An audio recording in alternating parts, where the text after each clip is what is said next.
Ang bawat paglubog ng araw sa Cebu ay tila isang ipinintang obra maestra para kina Marco at Isabel. Ito ang kanilang paboritong oras. Nakaupo sila sa balkonahe ng kanilang munting bahay. Ang sariwang hangin mula sa dagat ay humahaplos sa kanilang balat. Hawak ni Marco ang kanyang lumang gitara.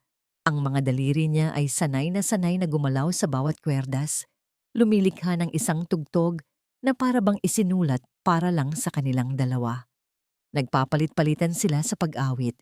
Ang kanilang mga boses ay nagtatagpo sa isang perpektong harmonya.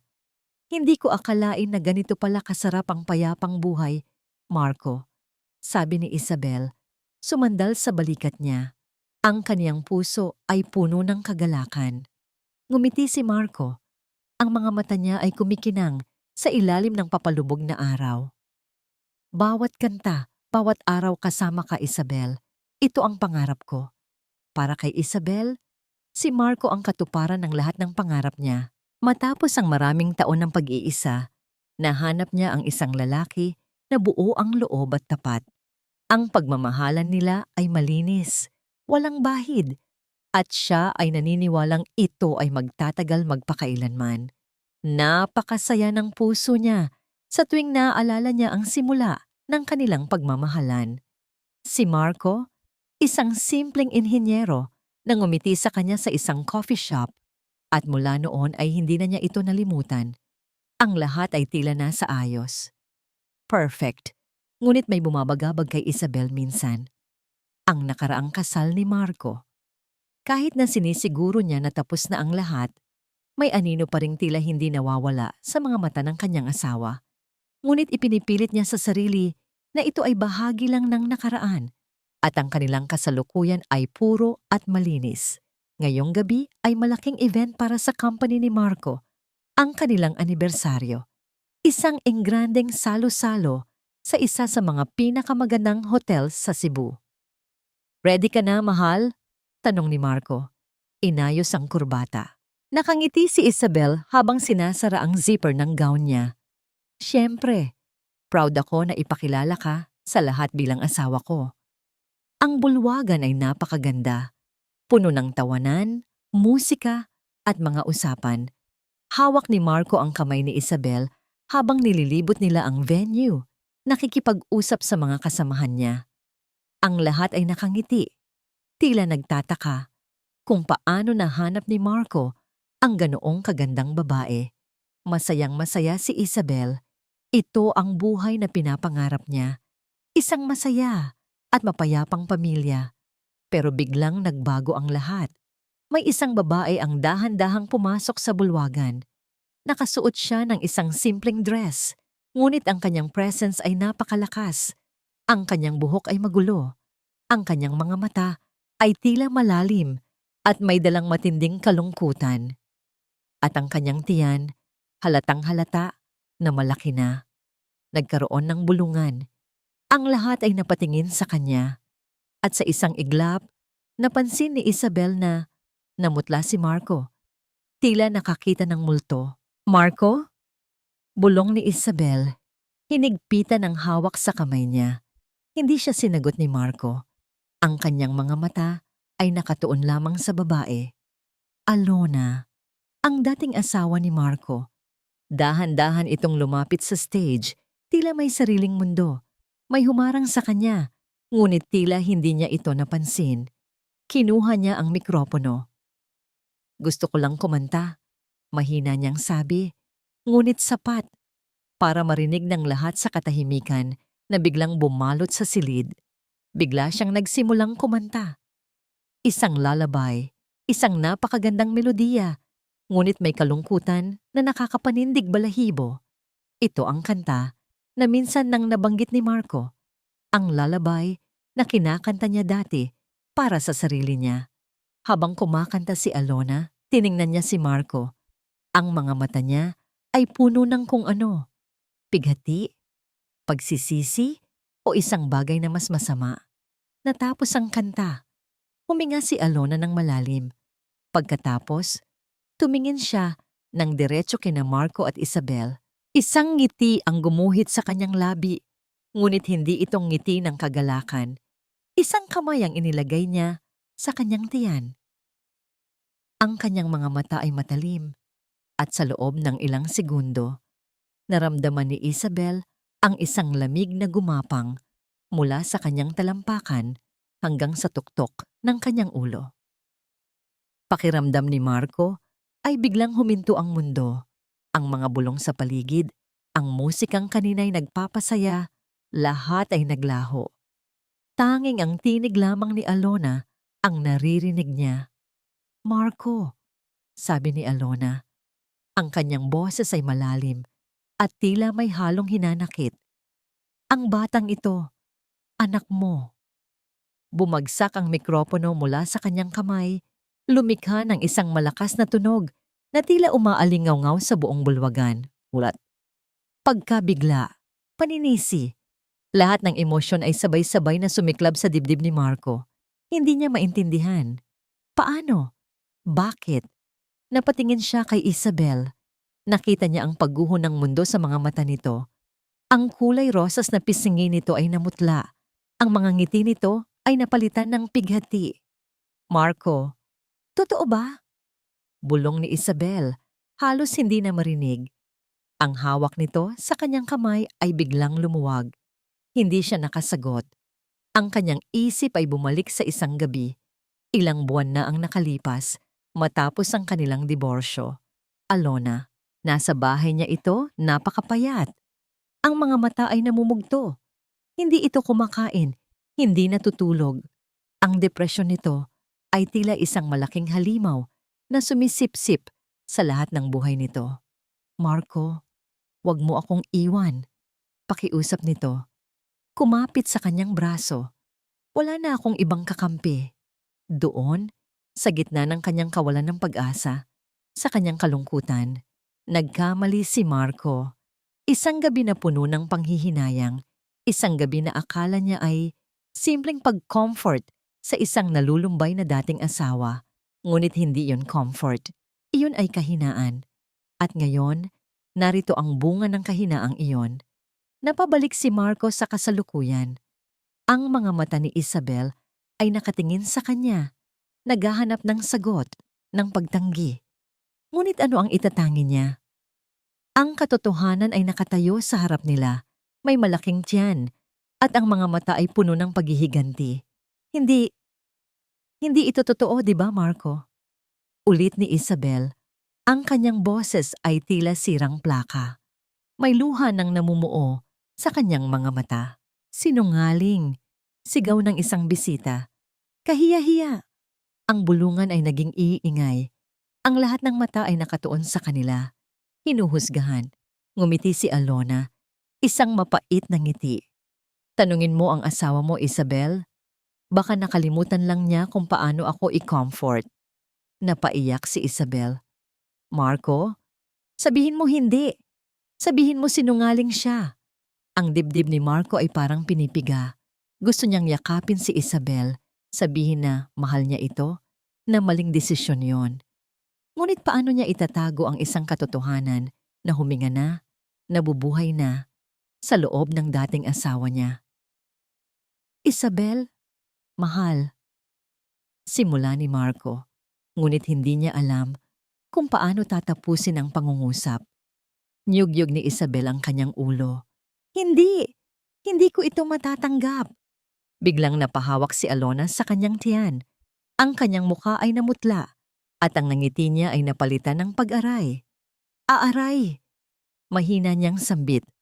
"Ang tiyan ko." Nagsimulang tumulo ang pawis sa kanyang noo. Ang kanyang mga mata ay nanlalaki sa sakit. "Alona?" Tanong ni Marco. May bahid ng pag-aalala sa kanyang boses. "Sumasakit ang tiyan ko," sabi ni Alona, at biglang may basa sa kanyang paanan. Napagasp ang mga tao sa paligid. "Nanganak na siya!" Sigaw ng isang babae. Nanginig ang mga tuhod ni Alona. Nagulantang si Marco, kinalimutan ang lahat ng galit at pagkabigla. Ang tanging nakita niya ay isang babae, may sakit at buntis. Dali-dali niya itong nilapitan. Bago pa man siya makagawa ng anumang aksyon, Nawala ng balanse si Alona at unti-unting bumagsak. "Alona!" Sigaw ni Marco. Sinalo ito bago pa man tuluyang bumagsak sa sahig. "Kailangan niya ng ospital," sabi ni Marco. Binuhat si Alona sa kanyang mga braso. Mabigat ito, ngunit ang adrenaline ang nagpatakbo sa kanya. Tumakbo siya palabas ng bulwagan, bitbit si Alona habang nagkakagulo ang mga tao. Ang kanyang isip ay blanko, tanging ang takot lamang para sa buhay ni Alona at ng sanggolang na mayani. Naiwan si Isabel. Nakatayo siya doon, parang estatwa. Ang mga luha ay umaagos sa kanyang mga mata, ngunit hindi siya makakilos. Nakita niya kung paano dinala ni Marco si Alona sa isang ambulance. Ang mga mata ni Marco ay tila lumuha rin, ngunit hindi siya sigurado kung para kanino. Para sa dating asawa? Para sa sanggol? O para sa kanila? Nagsara ang pinto ng ambulance. Umandar ang sasakyan. Papalayo. Dinala nito si Marco. Dinala nito si Alona. At dinala nito ang lahat ng pag-asa at panaginip ni Isabel. Nag-iisa si Isabel sa gitna ng bulwagan na puno ng tsismis at paghuhusga. Ang kanyang mundo ay gumuho. Ang kanyang pangarap ay nawala. Ang mundo ni Isabel ay tila gumuho sa isang kisap mata. Ang pangarap niyang buhay, ang malinis at masayang kinabukasan na binuo niya kasama si Marco, ay biglang naging abo. Umalis siya sa bulwagan, halos hindi niya maramdaman ang kanyang mga paa. Ang bawat sulyap, bawat bulong, ay tila sumusundot sa kanyang puso. Sumakay siya sa kanyang kotse, ni hindi niya alam kung saan pupunta. Basta umandar lang siya, ang mga ilaw ng Cebu ay tila lumalabo sa kanyang paningin dahil sa luhang umaagos mula sa kanyang mga mata. Paano? Paano niya nagawa sa akin to? Bulong niya sa sarili. Ang kanyang boses ay nanginginig. Isang lumang kanta ang tumutugtog sa radyo. Isang kanta tungkol sa pusong nasaktan. Parang sinasadya. Parang pinaglalaruan siya ng tadhana. Naalala niya ang mga yakap ni Marco, ang mga halik nito sa kanyang noo, ang mga pangako nito sa harap ng altar. "Hindi na kita iiwan, Isabel. Ikaw na ang huli at magpakailanman." Ang mga salitang yon ay ngayon ay tila isang sumpa, isang malaking kasinungalingan. Sino ba talaga si Marco? Ang lalaking tapat at mapagmahal na nakilala niya? O ang lalaking may tinatagong sekreto, may anak sa dating asawa? Nasa ospital siguro si Marco ngayon, kasama si Alona, ang babaeng sumira sa lahat. Galit. Galit na galit si Isabel, ngunit mas nangingibabaw ang sakit. Ang pakiramdam na pinagtaksilan. Ang pakiramdam na hindi siya sapat. Biglang nag-vibrate ang cellphone. Isang text message mula sa unknown number. Nag-aalangan siyang buksan. Baka si Marco. Hindi pa siya handang makipag-usap. Ngunit nagbago ang isip niya. Baka importante. Binuksan niya ang message. Maraming hindi alam si Marco tungkol sa pinagdaanan ni Alona. Huwag kang basta-basta humusga. Mas malalim ang sugat niya kaysa sa iniisip mo. Kumunot ang noo ni Isabel. Sino ito? At ano ang ibig sabihin nito? Mas malalim na sugat? Ano pa bang mas masakit kaysa sa nararamdaman niya ngayon? Para siyang nabigyan ng isang palaisipan sa gitna ng kanyang kalungkutan. Isang palaisipan na ayaw niyang lutasin, ngunit hindi niya rin kayang ipagsawalang bahala. Ang kanyang isip ay gulong-gulo. Sino ang nagsabi? Bakit ngayon? At ano ang sinasabi nito tungkol kay Marco? May itinatago pa ba ito? Kinalikot niya ang kanyang utak. Sinubukang alalahanin ang bawat detalye ng nakaraan ni Marco. Ang mga maikling kwento nito tungkol kay Alona. Ang kanyang depresyon. Ang kanilang diborsyo. Ngunit walang binanggit na anuman tungkol sa mas malalim na sugat na ito. Nakarating siya sa isang liblib na bahagi ng baybayin. Huminto siya sa gilid ng kalsada. Pinatay niya ang makina. Ang tanging naririnig niya ay ang hampas ng alon at ang bilis ng pintig ng kanyang puso. Tumingin siya sa malawak at madilim na karagatan. Ito ang pakiramdam niya ngayon. Nalulunod. Nagring ang kanyang telepono. Marco, hindi niya sinagot. Hindi niya kaya. Nag-text na lang siya sa unknown number. Sino ka? Ano ang gusto mo? Kapasyon na. Ang mga ilaw sa ospital ay tila sumusunog sa kanyang mga mata. Bawat tunog, bawat yabag, ay tila bumibingi sa kanya. Walang humpay ang tibok ng kanyang puso. Nakatayo si Marco sa harap ng operating room. Ang mga salita ng doktor ay nagpapaikot-ikot sa kanyang isip, parang sirang plaka. Mr. Villafuerte, napakahirap ng sitwasyon. Mataas ang posibilidad na kailangan nating mamili. Ang inyong dating asawa o ang sanggol? Isang suntok sa sikmura ang naramdaman ni Marco. Mamili. Paano siya pipili? Ang isang buhay na minsan niyang minahal, ang ina ng kanyang magiging anak, at ang isang buhay na wala pang alam sa mundo, isang inosenteng nilalang. Gawin niyo ang lahat para mailigtas silang dalawa, Doc. Halos pakiusap niya. Ang boses niya ay basag. Umiling ang doktor. Ginagawa namin, Mr. Villafuerte. Ngunit kailangan namin ang desisyon mo kung sakaling hindi na talaga kakayanin. Pakiramdam ni Marco ay pinaghihiwa-hiwalay ang kanyang katawan. Ito ba ang parusa sa kanyang kahinaan? Sa kanyang pagkakamali? Ilang oras ang lumipas na tila walang katapusan. Bawat minuto ay parang isang habambuhay. Sa wakas, lumabas ang doktor, ang kanyang mukha ay seryoso. Nailabas na ang sanggol, Mr. Villafuerte. Nakaramdam si Marco ng isang maliit na pag-asa. Paano si Alona? Umiling ang doktor. Nasa critical na kondisyon pa rin siya. May komplikasyon. Gusto kanyang makita. Pumasok si Marco sa silid. Nakita niya si Alona. Nakahiga sa kama. Napakaputla. Ang mga tubo ay nakakabit sa kanya. Ang mga makina ay humuhuni. Marco, mahina niyang sambit. Halos hindi na marinig. Lumapit si Marco. Lumuhod sa tabi ng kama. Hinawakan niya ang kamay ni Alona. Napakalamig nito. Alona, lumaban ka. Pakiusap niya. Nakita niya ang luha sa gilid ng mga mata ni Alona. Ang anak natin, nakita mo na ba? Tanong ni Alona. Ang kanyang boses ay nanginginig. Umiling si Marco. Hindi pa. Ngunit maayos siya, Alona. Ikaw, kailangan mong lumaban. Ngingiti si Alona. Isang malungkot na ngangiti. Mahirap na, Marco. Ramdam ko. Huwag kang magsalita ng ganyan. Sigaw ni Marco. Halos maiyak. Tiningnan ni Alona ang kanyang tiyan na ngayon ay wala ng laman. Ang kanyang mga mata ay nanlalaki. Tila may hinahanap. Ang anak ko. Iligtas mo siya, Marco. Pakiusap niya, halos pabulong.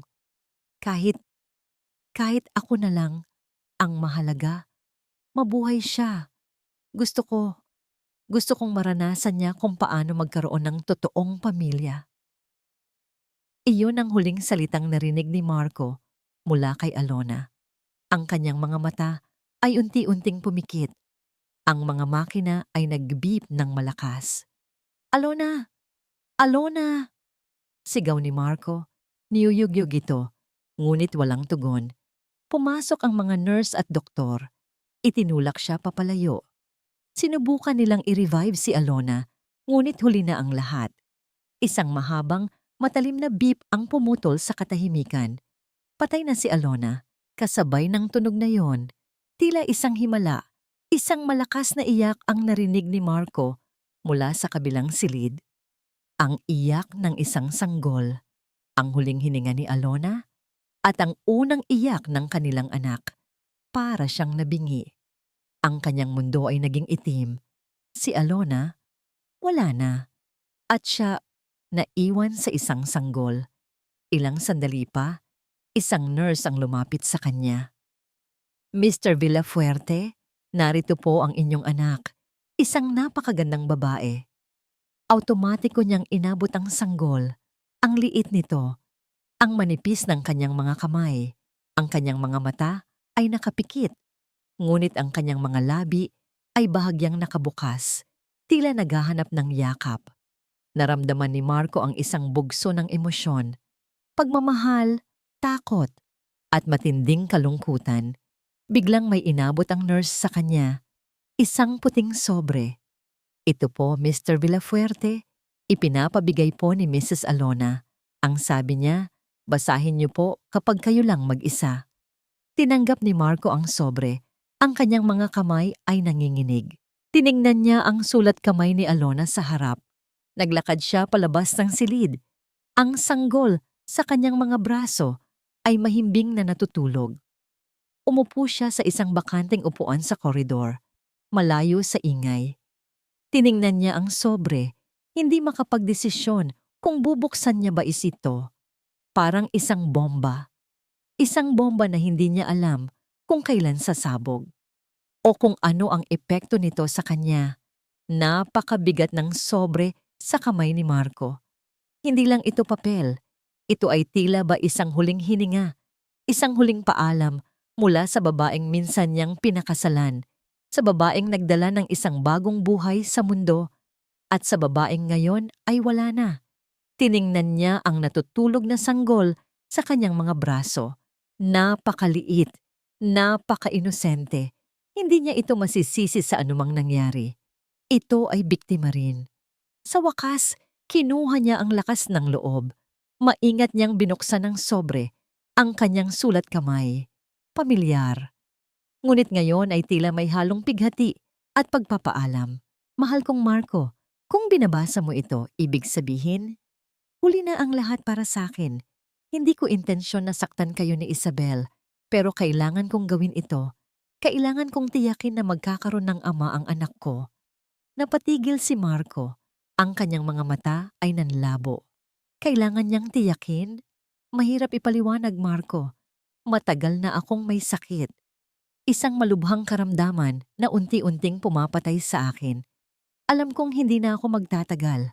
Ayoko namang iwan ang anak natin na mag-isa sa mundo. Para siyang nabingi. Sakit?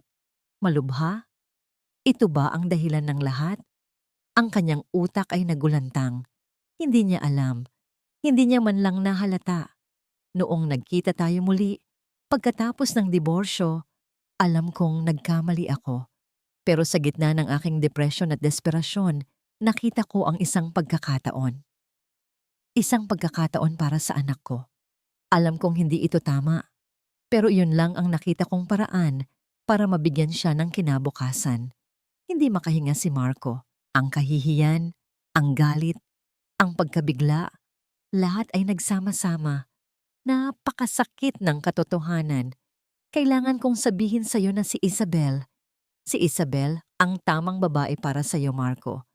Nakita ko kung paano kanya minahal, kung paano niya binago ang buhay mo. Kaya ko itong nasabi ng malakas sa gitna ng selebrasyon ninyo. Para lang matanaw ko ang pagmamahal niya para sa iyo.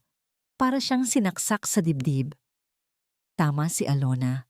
Nakita niya ang pagmamahal ni Isabel. Ngunit ngayon ay nasira na niya ang pagmamahal na yon. Huwag mong pababayaan ang anak natin. Alagaan mo siya. At sana ay mapatawad mo ako. At sana ay mapatawad din ako ni Isabel. Wala akong hangad, kundi ang kaligayahan ninyo at ang kinabukasan ng anak natin. Tawagin niyo siyang Alona. Baby Lon, kung gusto niyo, para hindi niya makalimutan ang kanyang ina. Paalam, Marco. Salamat sa lahat. Nagmamahal, Alona. Bumagsak ang luha ni Marco sa papel. Ang kanyang mga kamay ay nanginginig. Ang lahat ng galit niya kay Alona, ang lahat ng pagkabigla niya sa ginawa nito, ay napalitan ng pighati. Hindi siya isang masamang tao. Siya ay isang babaeng desperado, may sakit, at gustong ipaglaban ang kanyang anak sa huling sandali ng kanyang buhay. Ang kanyang pagtataksil ay isang huling, desperadong kilos ng pagmamahal. Napakasakit ng pagkakabigla. Paano niya hindi nalaman? Paano niya hindi napansin ang mga sintomas? Ang kanyang pagiging abala sa kanyang bagong buhay kasama si Isabel ay tila bumulag sa kanya sa katotohanang dinaranas ng dating asawa. Napatingin si Marco sa sanggol na mahimbing na natutulog sa kanyang bisig. Ito ang anak niya at ni Alona, ang bunga ng isang pagkakamali. Ngunit isa ring bunga ng pag-asa at pagmamahal ng isang ina na handang isakripisyo ang lahat. Alona, bulong niya. Ang kanyang boses ay nanginginig. Patawarin mo ako. Patawarin mo ako sa hindi ko pag-alam. Ngayon, mayroon na siyang obligasyon. Isang obligasyon kay Alona at sa munting nilalang na ito. Ngunit paano niya ito gagawin? Paano niya haharapin ang lahat? Ang susunod na naisip ni Marco ay si Isabel, ang kanyang asawa. Ang babaeng mahal na mahal niya. Ang babaeng nasaktan niya ng sobra. Paano niya ipapaliwanag ang lahat ng ito? Paano niya haharapin ang mga mata ni Isabel na sigurado siyang puno ng sakit at pagkabigo? Dali-dali niyang kinuha ang kanyang cellphone. Dinial niya ang number ni Isabel. Nagring ng nagring, ngunit walang sumasagot. Sinubukan niya ulit. Isa pa. At isa pa. Walang sagot. Naramdaman ni Marco ang isang malamig na takot na gumapang sa kanyang dibdib. Hindi lang niya nawala si Alona, kundi baka mawala rin niya si Isabel. Siya ay nag-iisa. Nag-iisa kasama ang isang sanggol na wala pang pangalan. Isang sanggol na simbolo ng isang pagkakamali at isang napakasakit na katotohanan. Tiningnan niya ang sulat ni Alona at pagkatapos ay ang sanggol. Ang kanyang mundo ay gumuho at ngayon, siya ang tanging sandigan ng munting buhay na ito. Paano ko ito gagawin, Alona? Bulong niya, ang kanyang boses ay basag, puno ng kawalan ng pag-asa. Paano ko bubuuin ang lahat ng sinira ko? Ang text message na yon ay isang butas sa madilim na pader ng kanyang kalungkutan. Hindi niya maintindihan, ngunit may bahagi ng kanyang puso ang naghahanap ng kasagutan. Kinabukasan, maaga pa lang ay nagmamaneho na si Isabel papunta sa address na ibinigay ng unknown number, isang maliit na coffee shop sa labas ng syudad. Ang kanyang puso ay kumakabog ng malakas. Hindi niya alam kung ano ang sasalubong sa kanya, kung ano ang malalaman niya. Pagpasok niya, isang babae ang nakaupo sa isang sulok, nakatalikod. Pamilyar ang kanyang buhok, ngunit hindi niya maalala kung saan niya ito nakita. Lumingon ang babae, isang dating kasamahan ni Alona sa trabaho. Si Karen, nakita niya ito minsan sa company events ni Marco noong kasal pa sila ni Alona. Ikaw ang nag-text sa akin? Tanong ni Isabel. Ang kanyang boses ay malamig. Tumango si Karen. Umupo ka, Isabel. Maraming bagay ang hindi mo pa alam. Nag-aalangan si Isabel, ngunit umupo siya. Ang init ng kape ay hindi nakatulong sa ginaw na nararamdaman niya. Alam ko kung gaano kasakit ang naramdaman mo kahapon. Simula ni Karen, ang kanyang mga mata ay malungkot. Pero sana ay pakinggan mo muna ang kwento ko. Hindi masamang tao si Alona. Nasira lang siya sa buhay. Napakunot ang noo ni Isabel. Nasira? Lahat ng sinira niya sa akin, sa amin ni Marco, tapos masasabi mo yan? Umiling si Karen. Hindi ganoon kadali. Pagkatapos ng diborsyo nila ni Marco, bumagsak si Alona. Hindi lang depresyon, Isabel. Nawalan siya ng trabaho. Ang pamilya niya, tinalikuran siya dahil sa hiwalayan. Pakiramdam niya, wala siyang sinuman. Pero may Marco siya, sabi ni Isabel. May bahid ng hinanakit. Wala na si Marco, Isabel. Iyon ang problema, sabi ni Karen. Pakiramdam niya, siya lang ang nag-iisa, walang katuwang, wala siyang pera, wala siyang matirhan, muntik na siyang sumuko. Naramdaman ni Isabel ang isang bahagyang kirot sa kanyang puso. Hindi ito pwedeng mangyari sa Cebu. Puno ng pamilya at suporta ang Cebu. Ngunit may mga kwentong hindi mo talaga malalaman. Sinubukan niyang maghanap ng tulong, pero wala. Lahat ng pinto, sarado. Patuloy ni Karen. Doon siya nagkaroon ng isang napakahirap na karamdaman. Hindi lang sa isip, kundi pati sa katawan. Hindi sinabi ni Karen kung anong klaseng karamdaman, ngunit ang tono ng kanyang boses ay seryoso. Nang makita niya si Marco ulit, sa tingin ko, nawala siya sa sarili. Akala niya, iyon na, ang huling pag-asa niya, ang magkaroon ng pamilya para sa kanyang magiging anak. Iyon ang dahilan para sirain ang buhay ko? Tanong ni Isabel, hindi niya mapigilan ang galit. Para gamitin si Marco, gamitin na ng anak para lang maibalik ang nakaraan. Hindi para ibalik ang nakaraan, Isabel, sabi ni Karen. Ang kanyang boses ay malumanay. Para lang magkaroon ng hinaharap ang anak niya. Hindi siya nag-iisip ng maayos. Ang tanging nakita niya ay ang anak niya. Hindi pa rin kumbinsido si Isabel. Ang sakit ng pagtataksil ay sariwa pa. Wala kang alam sa sakit na naramdaman ko, sabi ni Isabel. Ang kanyang boses ay tila lumiliit. Sa pagkabigo ko kay Marco, umiling si Karen.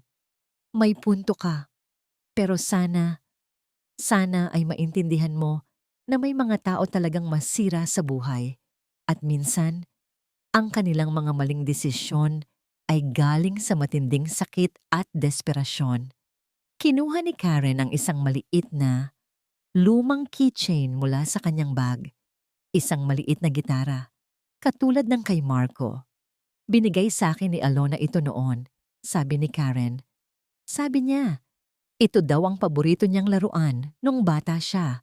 Gusto raw niya itong ibigay sa kanyang magiging anak. Inabot ni Karen kay Isabel ang keychain. Ang gitara ay may mga gasgas, halatang lumana. Tiningnan ni Isabel ang keychain. Isang pakiramdam ng pagkalito ang sumakop sa kanya. Ito ba ay isang simbolo ng pagmamahal? O isa lamang panlilinlang? Hindi niya alam kung ano ang paniniwalaan. Ang galit ay naroon pa rin, ngunit may isang maliit na butil ng pagdududa ang nagtanim sa kanyang puso. Bumalik si Isabel sa bahay na walang kasiguruhan. Ang keychain na ibinigay ni Karen ay hawak pa rin niya, tila isang mainit na patatas. Ito ba ay patunay ng isang trahedya o isa lamang paraan para malito siya? Naglakad siya sa kanilang sala, ang lugar kung saan sila nagtawanan ni Marco, kung saan nila binuo ang mga pangarap. Ang bawat gamit, bawat picture frame, ay sumisigaw ng pangalan ni Marco. Ang kanyang wedding picture. Nakangiti sila doon, puno ng pag-asa. Ngayon, ang ngiting iyon ay tila isang malaking kalokohan. Ang lahat ba ay isang kasinungalingan? Bulong niya, ang kanyang boses ay tila isang bulong sa hangin. Ang lahat ba ay peke? Hindi niya maintindihan. Bakit kailangan mangyari ito sa kanya? Matapos ang lahat ng pinagdaanan niya, ang pag-asa niyang magkaroon ng payapang buhay, bakit kailangan pa ring maranasan niya ang ganitong sakit? Nagring ang kanyang telepono. Ito ang kanyang ina mula sa Manila. Isabel, nakarating sa akin ang balita. Sabi ng kanyang ina. Ang kanyang boses ay puno ng pag-aalala. Umuwi ka na dito. Hindi mo kailangan ang ganyang gulo. Iwanan mo na si Marco. Para siyang nabigyan ng lisensya para tumakas. Para bitawan ang lahat ng sakit. Ma, hindi ko alam. Sagot ni Isabel. Ang kanyang boses ay basag. Anong hindi mo alam? Ano pa ba ang iisipin mo, anak? May anak na sa iba ang asawa mo. Hindi yan pwedeng tanggapin. Umuwi ka na. May pamilya ka rito sa Manila. Tama ang kanyang ina. Kailangan niya ng kanyang pamilya. Kailangan niya ng ginhawa. Kailangan niya ng makakaintindi sa kanya. Ngunit may isang bagay na pumipigil sa kanya. Ang mga salita ni Karen. Ang tungkol sa sakit ni Alona. At ang keychain. At ang sanggol. Ang inosenteng sanggol na wala namang kasalanan. Pero ma, paano si Marco? Tanong niya. Kahit na dapat ay galit siya. Si Marco, hayaan mo siya sa pinili niya. Ang importante ay ikaw, ang kaligayahan mo. Hindi ka pwedeng magtiwala sa lalaking iyan. Od, Isabel. Napakabigat ng desisyon. Umuwi sa Manila. Iwanan ang lahat ng sakit, kalimutan si Marco, at magsimula muli. Ito ba ang tamang desisyon? O manatili, harapin ang lahat, at intindihin ang isang katotohanan na puno ng sakit at komplikasyon? Nagbukas siya ng TV, naghahanap lang ng anumang makakapagpalibang sa kanya. Isang balita ang lumabas. Isang reporter ang nag-uulat tungkol sa nangyari sa party ni Marco. At ang sumunod na balita ay tungkol sa isang sanggol na iniligtas sa isang ospital. May pangalan ang sanggol, Babylon. Hindi niya inasahan. Ang balita ay tungkol sa kanila. Ang mukha ng reporter ay seryoso, nag-uulat tungkol sa trahedya sa Cebu. Hindi niya kaya. Pinatay niya ang tip. Tumayo siya, naglakad papunta sa bintana. Tiningnan niya ang labas. Ang mga tao ay nagpapatuloy sa kanilang buhay. Ngunit ang buhay niya, ang mundo niya, ay nakatigil. Hindi siya pwedeng tumakas. Kailangan niyang malaman ang buong katotohanan. Hindi para kay Marco, hindi para kay Alona, kundi para sa kanya. Para sa kanyang kapayapaan ng isip. Sumakay siya sa kotse. Alam na niya kung saan siya pupunta. Nakarating siya sa ospital. Ang parehong ospital kung saan dinala si Alona. Ang parehong ospital kung saan naroon si Marco, kasama ang anak nila. Naglakad siya sa koridor. Bawat hakbang ay tila isang pagsubok. Ang kanyang puso ay kumakabog ng malakas, handang sumabog. Nakita niya si Marco, nakaupo sa isang silyang plastik, mukhang pagod na pagod. May nakahawak na sanggol sa kanyang bisig. Ang kanyang mukha ay puno ng pighati. Hindi ito ang Marco na nakilala niya. Ito ay isang Marco na pinasan ang bigat ng mundo. Ang mga kamay ni Isabel ay nanginginig. Inangat niya ang kamay niya. Dahan-dahang inabot ang doorknob ng silid kung saan naroon si Marco. Ngunit bigla siyang natigilan. Isang matinding takot ang bumalot sa kanya.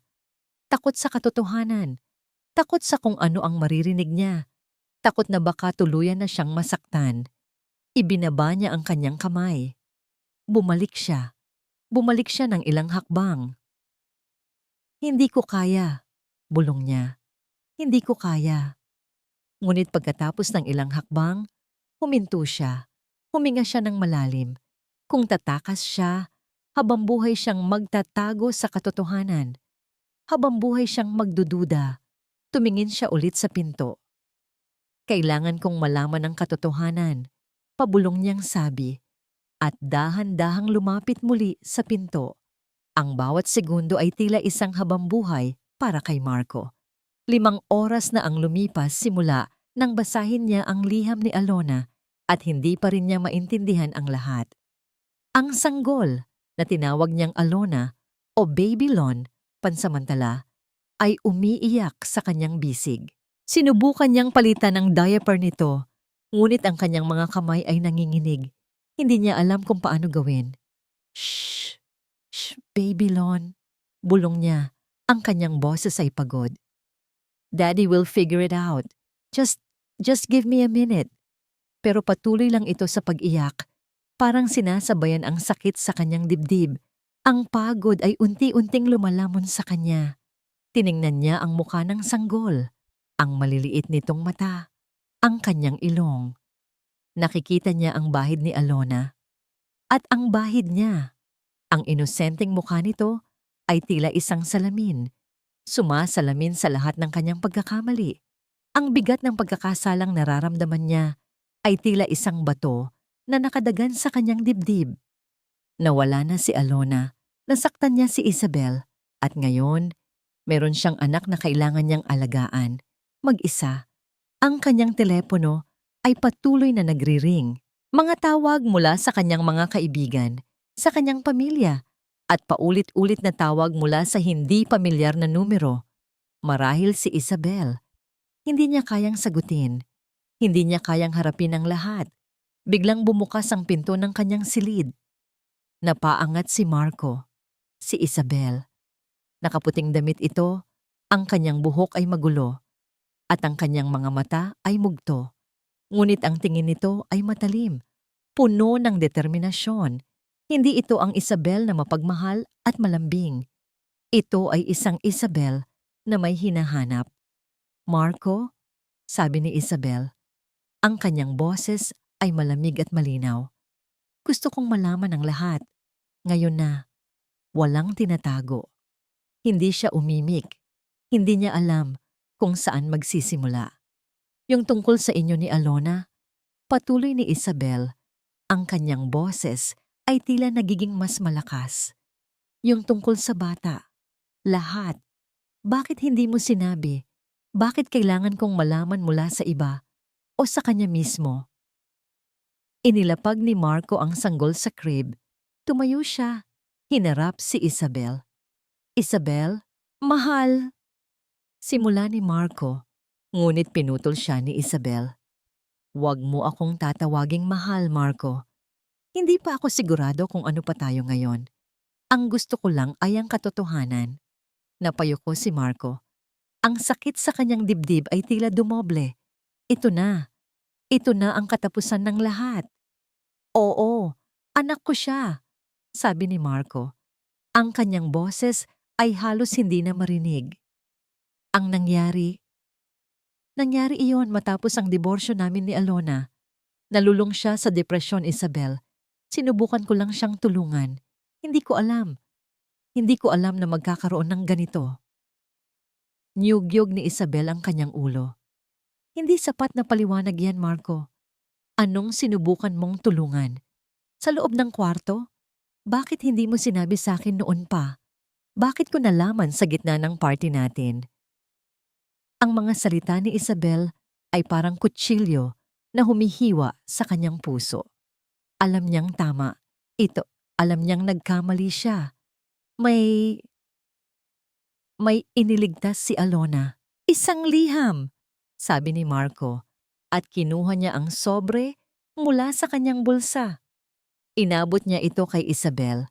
Nag-aalangan itong tinanggap ni Isabel. Binuksan niya.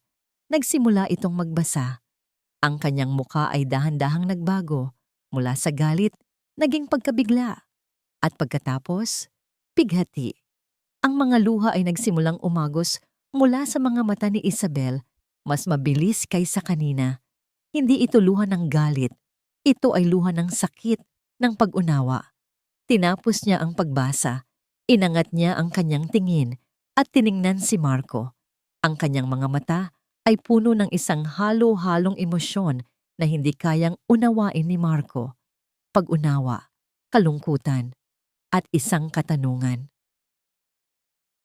Ang bawat salita sa liham ni Alona ay tila isang matalim na piraso ng salamin na humihiwa sa kanyang puso. Pero hindi ito ang sakit ng galit o inggit. Ito ay ang sakit ng pag-unawa. Ang sakit ng trahedya. Natapos basahin ni Isabel ang liham, ang kanyang mga kamay ay nanginginig. Ang mundo ni Alona, ang kanyang desperasyon, ang kanyang sakit, lahat ay sumambulat sa kanya. Hindi ito ang Alona na akala niya ay simpleng kontrabida sa kanyang kwento. Siya ay isang babaeng may malalim na sugat, lumalaban para sa huling hininga at para sa kinabukasan ng kanyang anak. Tiningnan niya si Marco. Ang kanyang muka ay puno ng pagsisisi, ng pagod, ng kawalan. Hindi niya pa nakikita ang ganoong Marco.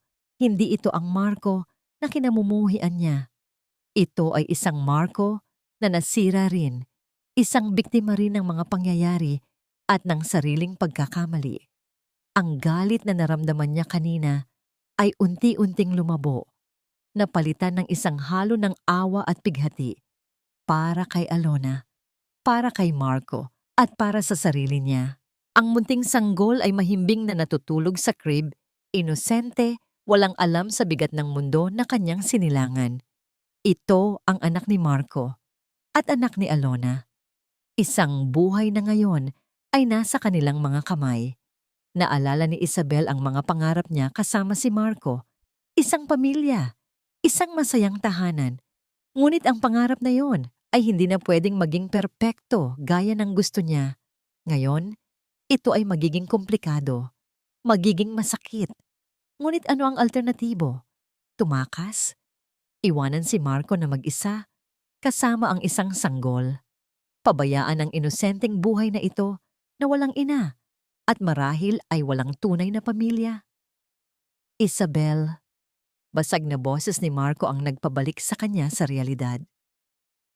Alam kong mahirap tanggapin, pero kailangan ng anak ko ng pamilya. Kailangan niya ng ina. Tiningnan ni Isabel ang sanggol, ang maliliit nitong daliri, ang kanyang paghinga. Ito ay isang munting buhay na puno ng pag-asa sa kabila ng lahat. Naramdaman ni Isabel ang isang mainit na agos sa kanyang dibdib. Hindi ito galing sa galit o sakit. Ito ay isang bagay na mas malalim, mas dalisay, pagmamahal, compassion. Hindi niya pwedeng pabayaan ang sanggol na ito. Hindi niya pwedeng pabayaan si Marco. Dahan-dahan siyang lumapit kay Marco. Huminga siya ng malalim. Pinigilan ang luha na muling umagos. Inabot niya ang kanyang kamay at dahan-dahang ipinatong sa balikat ni Marco. Mainit ang kanyang balat at naramdaman niya ang panginginig ng kanyang katawan. Napaangat si Marco, gulat na gulat. Ang kanyang mga mata ay nagtatanong. Hindi ko alam kung paano. Mahina niyang sabi. Ang kanyang boses ay nanginginig. Hindi ko alam kung kaya ko. Pero hindi ko kayang iwan ng bata. Napakislot ang mga mata ni Marco. Isang maliit na pag-asa ang sumilay sa kanyang mukha. Hindi ka mag-isa, sabi ni Isabel at hinawakan niya ng mahigpit ang balikat ni Marco. Gagawin natin ito nang magkasama. Hindi ito madali. Hindi ito ang pangarap na perpekto. Pero ito ay totoo. At sa ngayon, iyon ay sapat na. Lumapit siya sa crib. Dahan-dahan niyang hinaplos ang pisngi ng sanggol. Ang munting buhay na ito ay ang tulay sa kanilang bagong simula. Umupo si Marco sa tabi niya. Tiningnan nila ang sanggol. Ang kanilang mga mukha ay puno ng pighati. Ngunit may bahid na rin ng pag-asa. Salamat, Isabel. Bulong ni Marco. Ang kanyang boses ay basag. Umiling si Isabel. Huwag kang magpasalamat.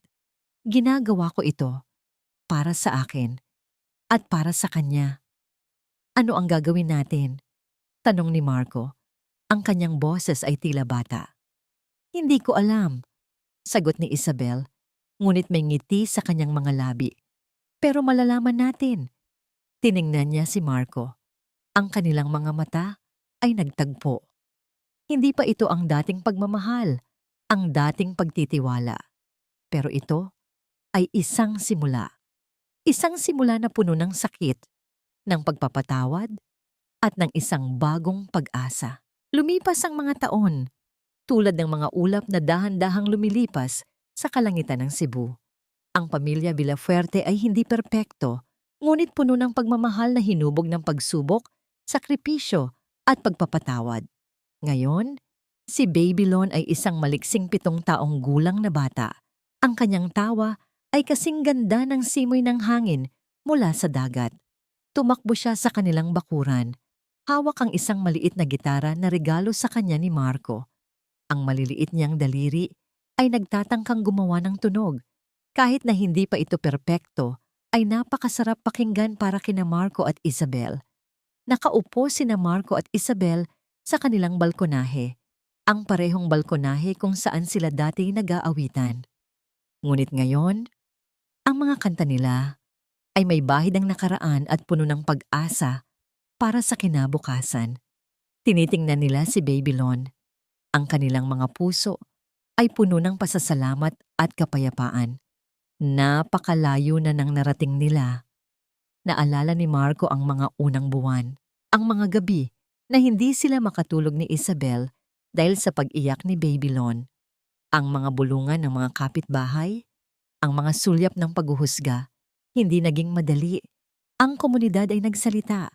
Mayroong nagsabing hindi pwedeng maging totoong pamilya ang kanilang pamilya, na si Isabel ay isang tanga at si Marco ay hindi tapat. Ngunit nanatili sila. Pinili nila ang isa't isa at higit sa lahat, pinili nila si Babylon. Naaalala mo pa ba noong una tayong nag-alaga sa kanya? Tanong ni Marco, nakangiti habang tinitingnan si Isabel. Napakalaki ng pagbabago. Ngumiti si Isabel. Oo naman. Pakiramdam ko, hindi ko alam kung ano ang ginagawa ko. Pero alam ko, kailangan ko siyang protektahan. Kailangan natin siyang protektahan. Hindi na nag-alinlangan si Isabel sa kanyang desisyon. Sa mga mata ni Babylon, nakita niya hindi lang ang anino ni Alona, kundi ang pag-asa ng isang bagong simula. Ang pagmamahal niya para sa bata ay umusbong, malalim at dalisay, tila isang ugat na bumabaon sa kanyang puso. Nalaman niya na ang pagpapatawad ay hindi lang para sa iba, kundi para din sa sarili. Ang pagtanggap sa isang sitwasyon na hindi perpekto ay ang simula ng tunay na kaligayahan. Si Alona, sa kanyang huling liham, ay nagbigay sa kanila ng pinakamahalagang aral. Ang pag-ibig ay hindi tungkol sa pagiging perpekto, kundi sa pagiging totoo. Ang galing-galing ni Babylon, sabi ni Marco, habang nakita niya ang anak na nagpapanggap na tumutugtog ng gitara. Mana sa ama, sagot ni Isabel. Kinurot ang braso ni Marco. Tinitigan ni Marco si Isabel. Salamat, Isabel. Salamat sa lahat. Huminga si Isabel ng malalim. Salamat din, Marco, para sa lakas na ibinigay mo sa akin. Tumayo si Marco at kinuha ang kanyang gitara. Lumapit siya kay Babylon. Babylon, gusto mong kantahin natin ang kanta ng Daddy at Mommy? Tanong ni Marco. Tumango si Babylon. Ang kanyang mga mata ay kumikinang sa tuwa. Umupo si Isabel sa tabi nila.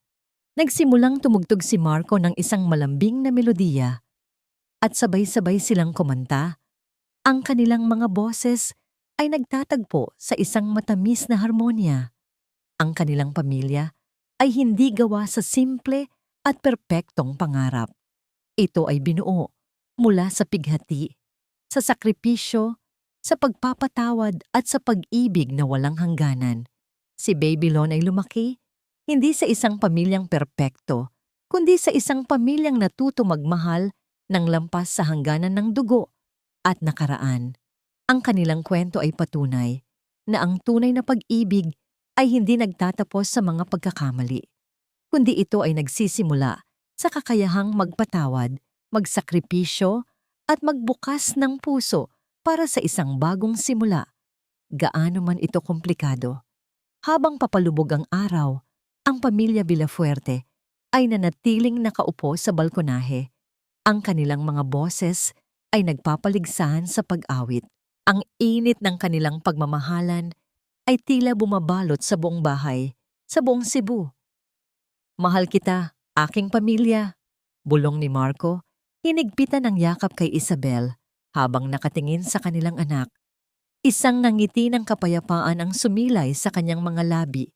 Sa wakas ay natagpuan ang tunay na kahulugan ng kaligayahan. At dito nagtatapos ang kwento ni Marco at Isabel at ang simula ng bagong pag-asa ni Babylon. Sa aming minamahal na mga tagapakinig, isang taos-pusong pasasalamat po sa inyong walang sawang pagsubaybay sa bawat kabanata ng kwentong ito. Buong puso po kaming nagpapasalamat sa paglaan ninyo ng inyong mahalagang oras upang pakinggan ang bawat pighati, galak at pag-asa na naranasan ng ating mga tauhan. Ang bawat sandali ng inyong pakikinig ay inspirasyon para sa amin. Ang pagsusulat ng huling kanta bago sumabog ang mundo ay naging isang emosyonal na paglalakbay. Mula sa pinakapuso ng aming imahinasyon, sinubukan naming ilahad ang isang kwento na hindi lang magpapakilig o magpapaluha, kundi magbibigay din ng malalim na aral tungkol sa buhay at pag-ibig.